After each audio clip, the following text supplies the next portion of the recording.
grande réussite de ce quartier, je crois, c'est outre son label éco-quartier, c'est aussi d'avoir été et d'être un lieu pour la ville d'aujourd'hui et pour demain, pour les habitants de Meudon d'aujourd'hui, pour ceux de demain qui nous rejoignent. Beaucoup de choses ont changé, énormément de choses. La refonte de ce quartier, c'est quelque chose de magique. Donc on est ici sur le quartier de Meudon-la-Forêt, la pointe de Trivaux, et initialement on avait 2 terrains de football, une vieille patinoire, des équipements sportifs complètement obsolètes.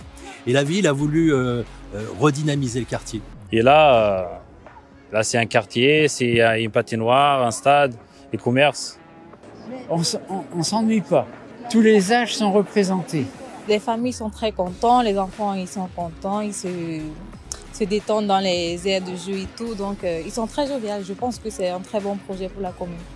Et la chance, c'est d'avoir pu construire ce projet avec les meilleurs architectes, les meilleurs urbanistes. Ce qui nous a poussé, c'est d'abord la poursuite de la mythologie Pouillon. Le plan masse, le plan guide et l'architecture guide devaient rendre hommage à cet architecte. Il y a énormément de travail qui a été fait sur le sol accueillant, le sol qui est capable de recevoir beaucoup d'activités, que ce soit le sol public, le sol privé, avec des plantations, avec la possibilité aussi d'accueillir des commerces et d'avoir des aménités très, très larges dans tout ce quartier. Alors, ce qui est tout à fait exceptionnel ici, c'est le fait de densifier l'équipement sportif pour dédensifier la ville. En mettant le stade de foot au-dessus de la patinoire, on s'est rendu compte qu'on libérait de l'espace. Et en libérant de l'espace, on a pu créer une place.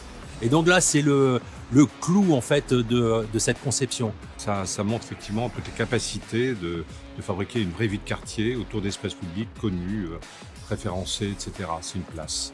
Le modèle de l'écoquartier aujourd'hui, c'est absolument fondamental. C'est-à-dire, dans l'écoquartier, il y a bien évidemment un quartier vertueux en termes de consommation, avec des noues, avec des zones plantées, avec des jardins partagés. Le traitement de l'eau, la récupération de l'eau, la biodiversité, les nichoirs, les insectes, etc. Mais il ne faut pas que ce soit des gimmicks, il faut que ce soit une vision globale de la ville. La ville sera écologique si elle est davantage généreuse, si elle est ouverte à tous et si elle est partagée par tous. Je crois que c'est un quartier qui est inspirant pour mes collègues maires, pour mes collègues du département, de la région. Clairement, on construit différemment, mais on construit demain.